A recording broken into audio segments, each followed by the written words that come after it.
All right, so for this demo, we are going to work on a portrait of this handsome, cheerful fella right here.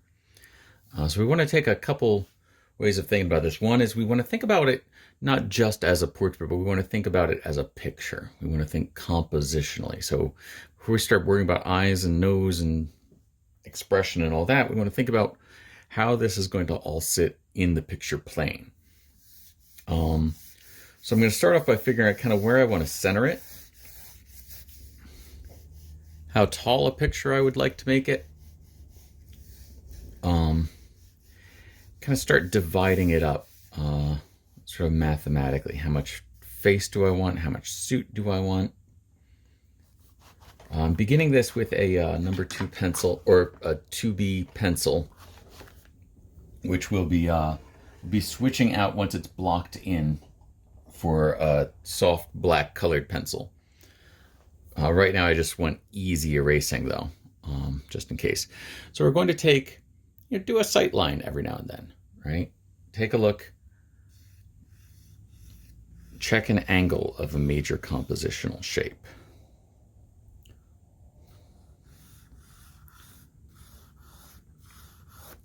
All right, that should be about the angle, with those other facets happening in there of those shoulders.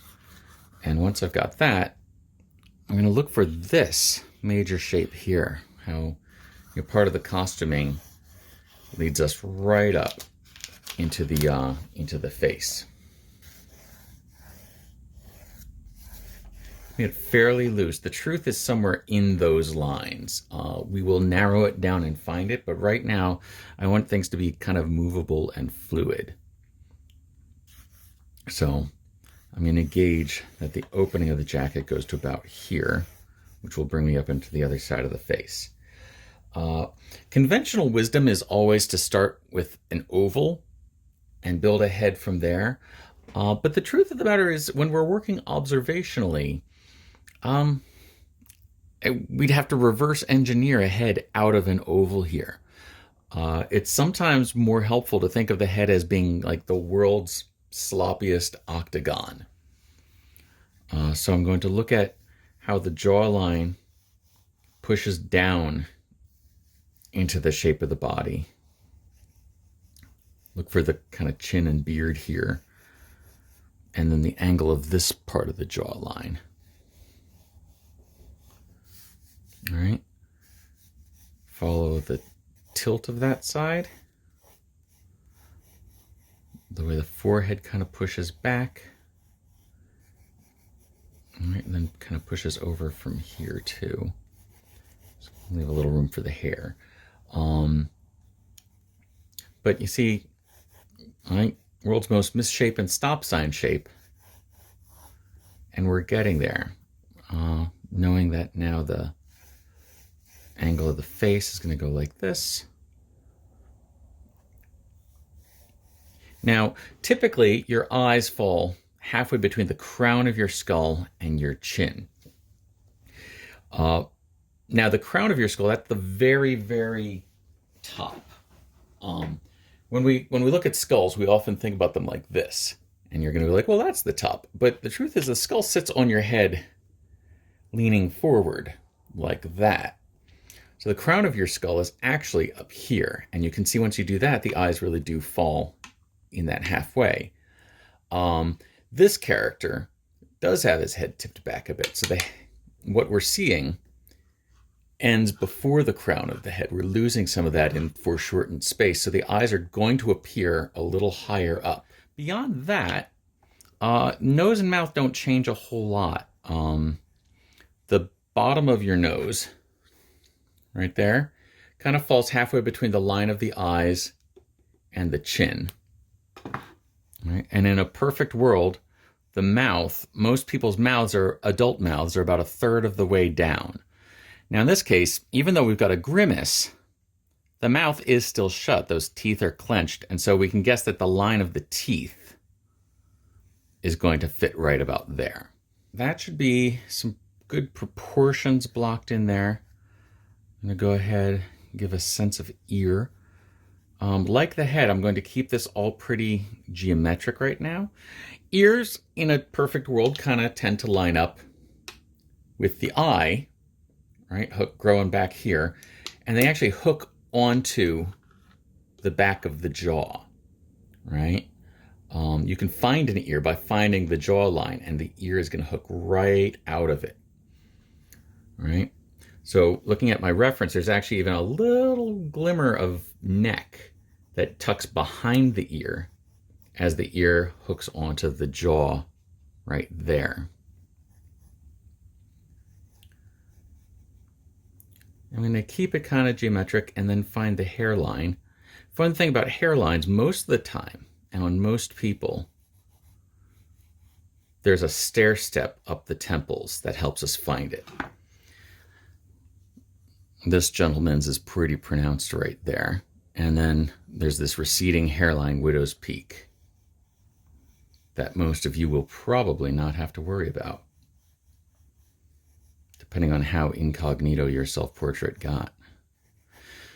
All right, and once I'm there, I'm going to start finding some of these other more specific facets within my facets. All right, we've seen how everything lines up overall, but I want to look for now just these kind of subtle shifts that happen inside these larger distances. All right, so if we like that, we can go ahead and start. I'm even going to switch out to the colored pencil, the black colored pencil now, confidently. And honestly, I like starting with noses. The reason I like to start with a nose is if we start with the eyes and work our way down, if our sense of scale is off, if we start to get bigger or smaller, the further away from the eyes we get, the more off the proportions of our face are going to be. The nice thing about a nose is that every other major structure of the face is tied to it. If you put a nose in the right place, it's going to link a mouth to it. It's going to link eyes to it. We'll even discuss what to do about this big no man's land that happens right in here, somewhere beneath our cheekbones and our jawline. So a little word about the nose.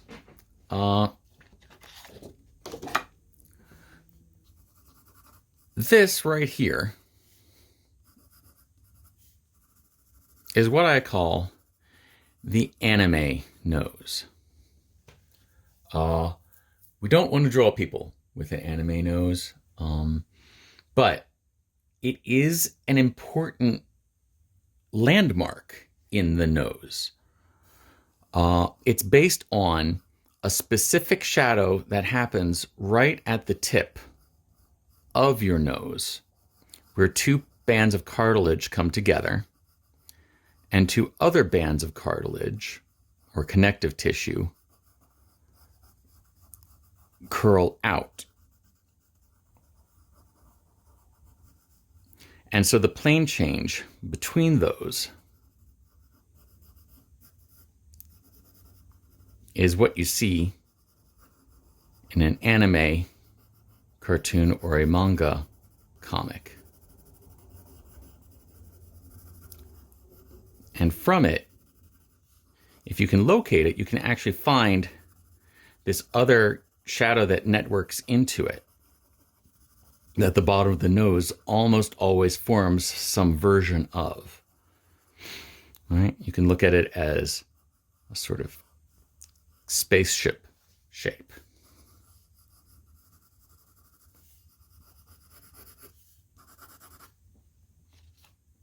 So that's right here. Now, I'm going to remember that if this is the center line of the face, the center line of the nose doesn't sit right on it because we've got a slight 3/4 view of the face. And since the nose sticks out, so I'm going to throw his little triangular landmark right about there. And once I find that, I'm going to go ahead and look for that spaceship shape and land a nose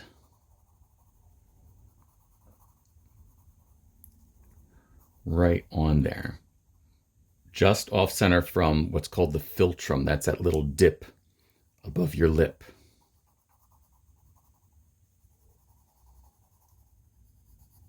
Now from the nose, it's not too hard to find the mouth. Particularly, the older you get, the more of a kind of smile line you get here, right? Which doesn't really go down to the corners of your mouth. It works outside the corners of your mouth. But you know there's something there. But what that shape is there's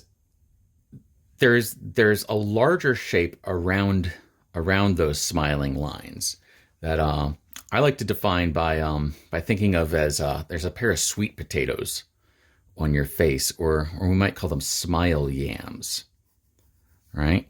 On this gentleman, they're about there. All right, they're a little too wide to be bananas in most cases, and their asymmetry makes them kind of sweet potato-like. What they actually are is it's the loose part of your face, right?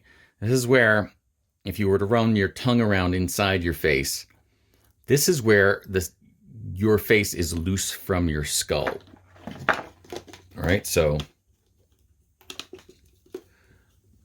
all through here, right? This is why you can reach in and get something that's stuck in the side of your molars. Runs right up to like your cheekbone, and right here there's a landmark where skin and bone will always touch each other. Everything gets sealed up here, but all around here you got a big empty pocket, basically, right? Your chin bone, your jawbone will point out here, your cheekbones will hit here, ridge nose will hit here, but around the nose and down around your mouth, there's these two yam-like shapes of looseness. And then this loose area above the ball of your chin and under your bottom lip.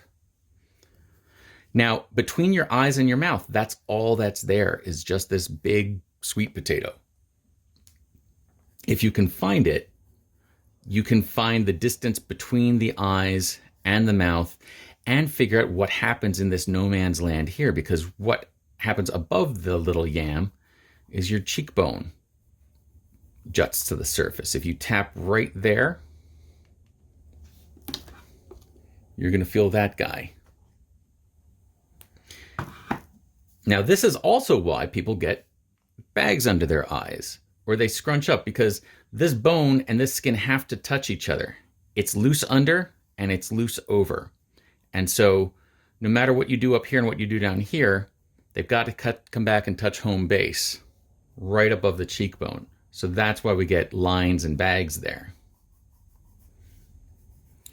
So if you find whatever version of saddlebag luggage you've got hiding under your eyes, even if it's not delineated, it's just there in a slight change in light form.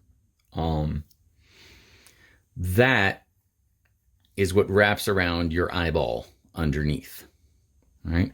Now, the way eyeballs work, all right, if that's an eyeball, and that's an iris, and that's a pupil, the way that an eyelid and the bones of the eye wrap around it, let's go with that side of the face. So a person's right eye. All right. This bone right here forms a gentle sort of S-curve around it that kind of locks your eye into that socket. All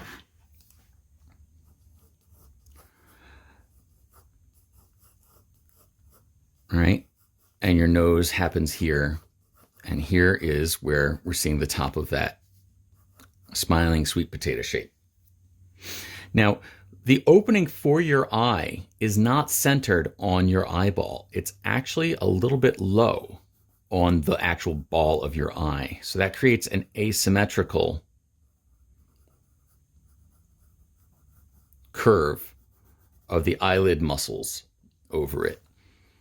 And an equally asymmetrical curve as your lower lid wraps around this lower contour of the round eye and hinges underneath your top eyelid. Now right here, there's a hollow. There's nothing going on right in this space.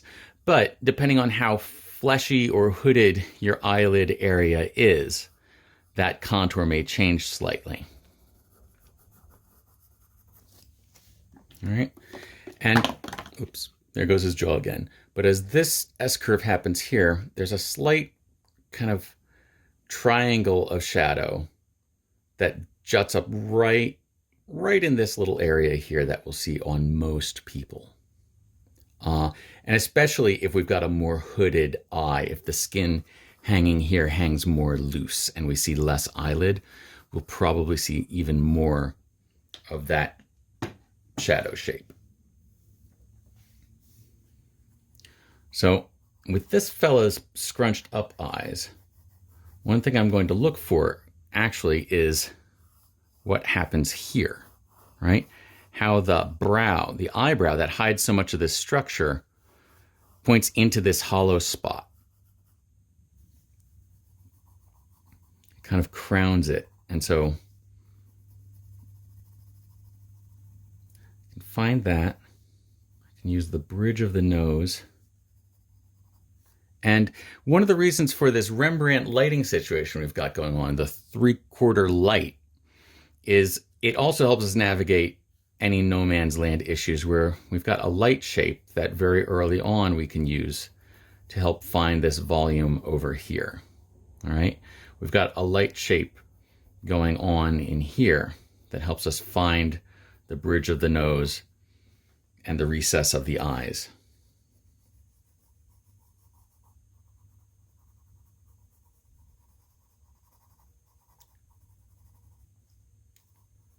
Right? And hold to your reference. If you see it, draw it. And if you don't see it, don't draw it.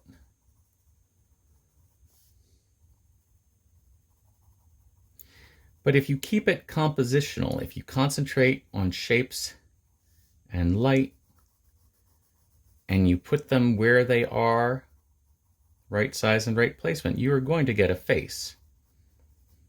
And all these anatomical structure things that we're talking about visualizing, you can use to double check your accuracy. All right, so let's move on to the mouth. So I'm going to locate the corners of the mouth along this line that we gave it. Even though this chap is making a face. So I say that because he's kind of pulling up the muscles around his nostrils to kind of create this sneer. That's going to pull up, everything under the nose a bit. So that distance is going to get a little shorter.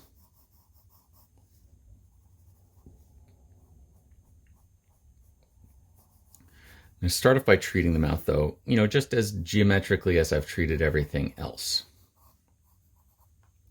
And then we'll talk about why it looks the way it does. Find the opening of the mouth first, though, whether you're smiling or making a face or talking or yawning. Find the opening. You don't want to get caught in a situation of giving people Mr. Potato Head mouths. Right? Don't draw lips on there and then find a mouth around it. Find the opening of the mouth because the lips are actually the inside of your mouth wrapping around the outside of your face. In the same way that this whole shape here is all about the loose detachment of your face from your skull, right? Where you can, tuck a piece of gum back here in the side of your cheek.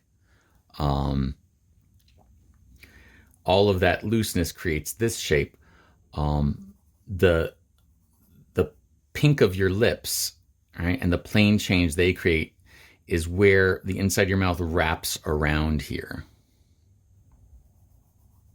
And has to disappear back in before you get to the corners of the mouth. So if this person was not making a funny face, and we just had a mouth. We'd find the corners. Now, right inside that big smiley shape, the smile lines don't go right to the corner of your mouth. You actually have the muscles that make you smile. We see kind of pucker up right there. All right. Above your mouth is the philtrum, right? That little dent that comes down from your nose. But then your lips are going to come out from those corners. All right? They have to get back down all the way to get into that corner and pucker down. All right? The philtrum causes this little bump out down here. And then your bottom lip also comes out from inside your mouth, wraps around, forms this little plane change, has a shelf under it from, again, that big loose area where the ball of your chin comes up and interrupts it. And as if to illustrate that point more, when a mouth opens or the corners of the mouth widen, whether for a smile or a scowl or a yell, the teeth, right, those top teeth, they still do this. If your mouth opens this wide, you can see around those teeth. They don't change. So we actually see inside that hollow of the cheek from this angle. And there's no sense in avoiding that mustache. It blocks some of the anatomy that we can see. So it must be a pretty important graphic element in this picture.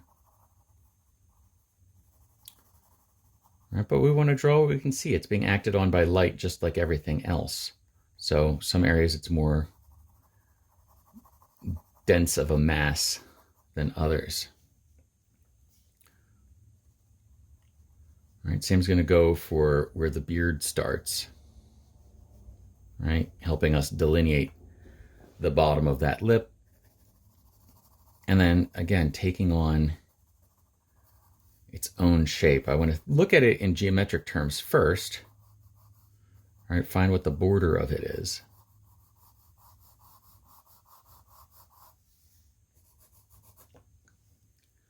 All right. And then look for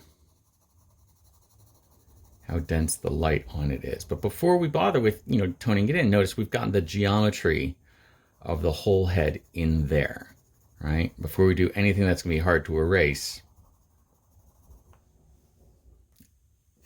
And if we are that far, now's a good time to take these big sketchy lines and figure out, where the truth is in them. Is it here or is it here or is it somewhere in between?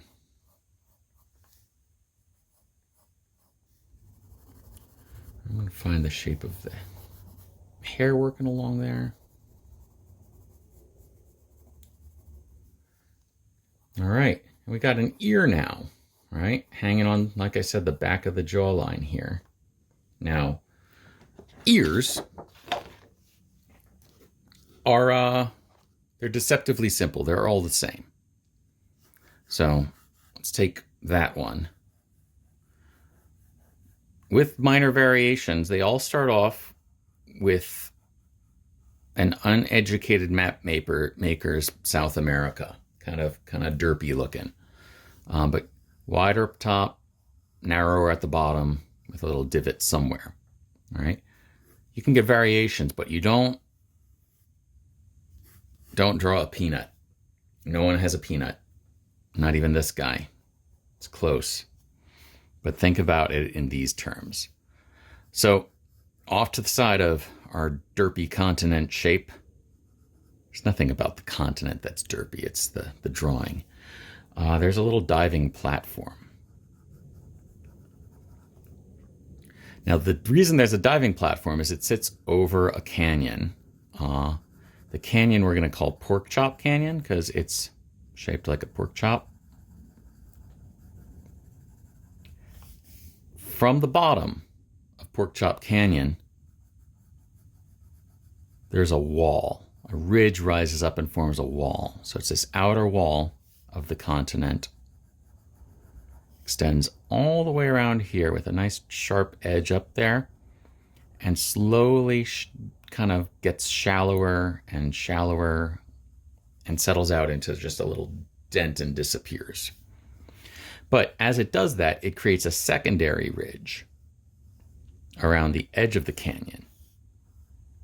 That ridge wraps around, right? It tucks under the edge of the wall and then terminates under the wall, but splits into a little Y shape before it does. Now that is the blueprint for every single ear. We have minor variations on them. On some people, this sticks out more, all right? You may have like a more of a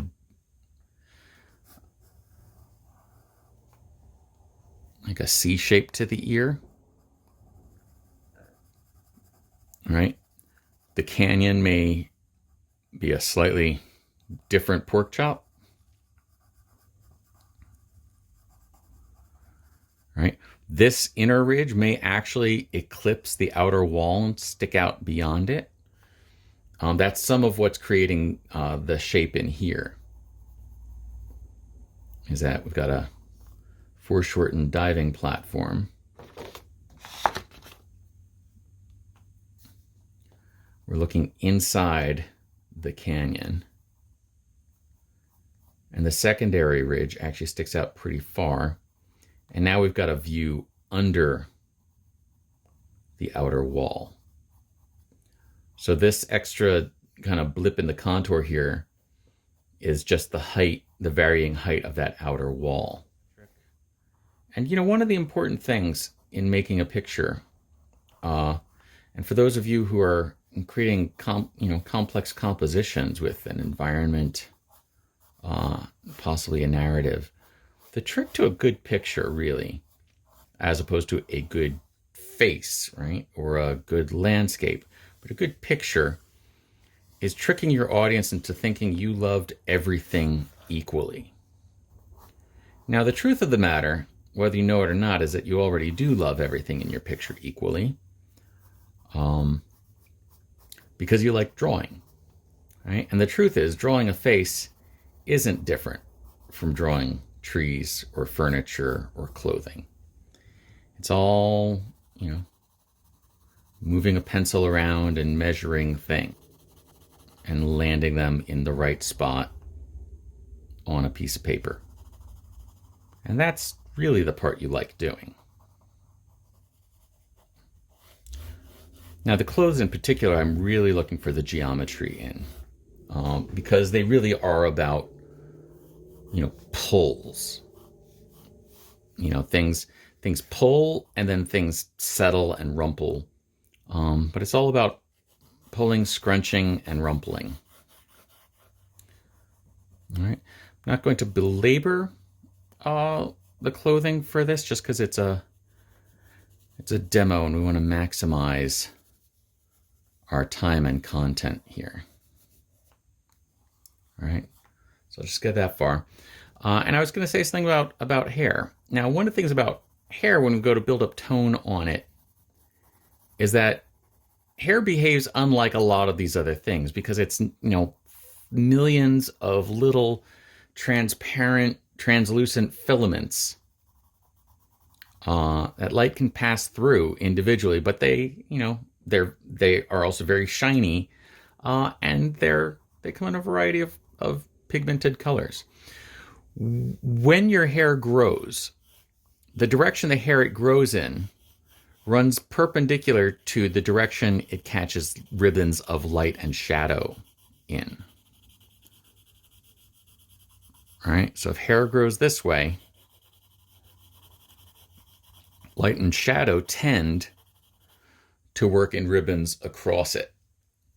So even on this kind of tousled, spiky bedhead here, all the plane changes of the hair, if the hair grows this way, the change in light is going to be perpendicular to that direction.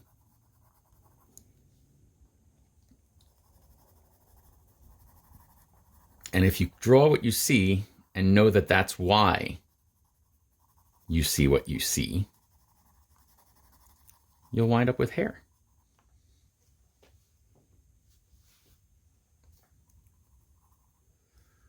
A little bit about eyes, too. Your eyes are almost never white. The white of your eyes, right? Your face is engineered to keep light out of them. You got eyelashes, you got the lid, you got this brow that sticks out over it. And if light does get into your eyes, you tend to squint. We always try to keep our own eyes in some sort of shadow. So the whites of your eyes are never really going to be pure white. They are always going to be in shadow. Now, before we go ahead and start adding in our lights with the gouache, right, I just want to go in and add a light kind of mid-tone over these definite shadow areas. Just look at how the light emerges from the mid-tone here. Right? Doesn't have to be much. You've already got the brown of your paper doing a lot of the work for you. So you don't want to overdo it. You don't want to shade into your highlight area because you're going to do an extra level of rendering over there.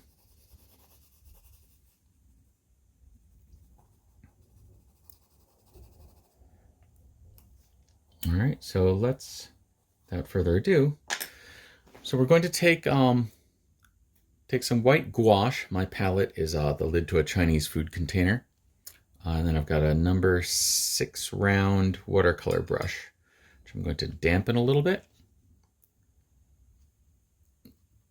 and pick up some gouache. Now, these first brush strokes of paint, you don't want the paint gummy, but you don't want it runny like a watercolor either. You want it to be able to come off your brush easily and with full coverage, right? You don't want to be able to see through it. And what we're going to do is we're going to squint at the reference and look for crescendos. We're going to look for bright reflective highlights. If you squint, they're going to come out more. When working from life, that's even more effective. You'll really get a sense of what's important and what's not by squinting. As much as opposable thumbs are great for making art, the squint is, I think, even more useful. By telling you what not to focus on when you see, it really helps you see. All right? And you can see I'm not belaboring this. If you can get the paint to the right consistency, you can just get in and get out. Right? Don't make a mark more than you have to, right? If you make every brush stroke 5 times on top of itself, it's going to take you 5 times as long to make a picture. And like I said, we're really just looking for what jumps out at us as looking like a dot of white. A highlight among our highlights.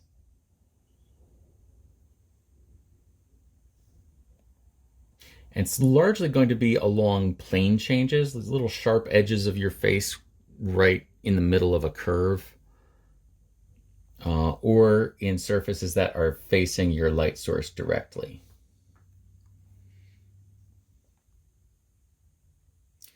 Right? The more you get, the more you're going to start to see. But once you've got those, right, we can clean out the brush, mostly. Kind of pinch off some extra water between your fingers. And now we can take these crescendos, kind of muddle their edges a little bit, kind of lead them around. right, through the rest of these highlight areas.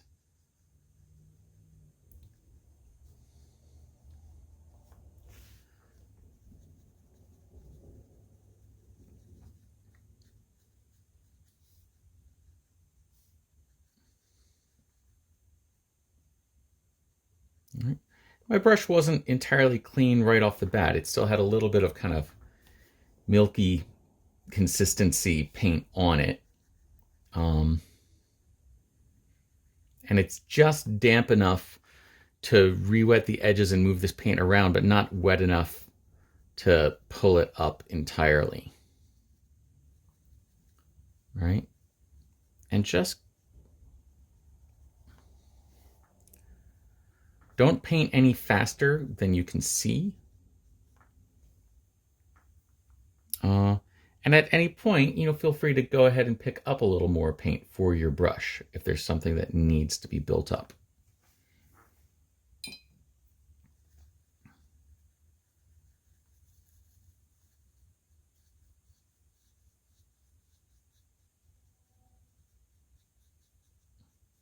It also doesn't hurt to think of your brush kind of reinforcing the planes and the directions of the planes of the face. Your brushwork can move in the direction of the volumes you're describing. And there are options within there, how we move our brush around to find those subtleties is going to be what makes one person's painting different from another. That's going to be what allows us all to, paint the same thing at some point and get different images of it, is the way we interpret value wrapping around form with how we hold brushes and how we hold pencils. And dilute the paint down to a little bit of a milky consistency and just look along my edges, look for areas where reflected light kind of pulls into the edges of these shadows to give an extra dimension as they wrap around.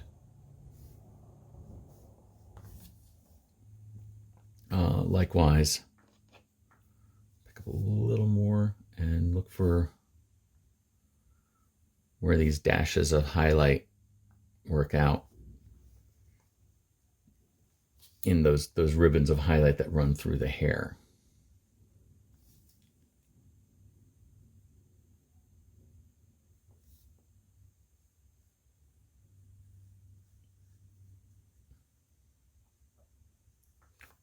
And now you've got a lovely Mother's Day present.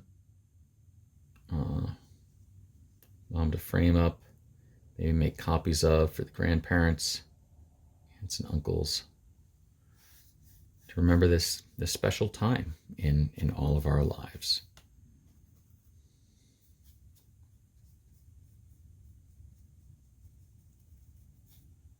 And they can say, that's my baby.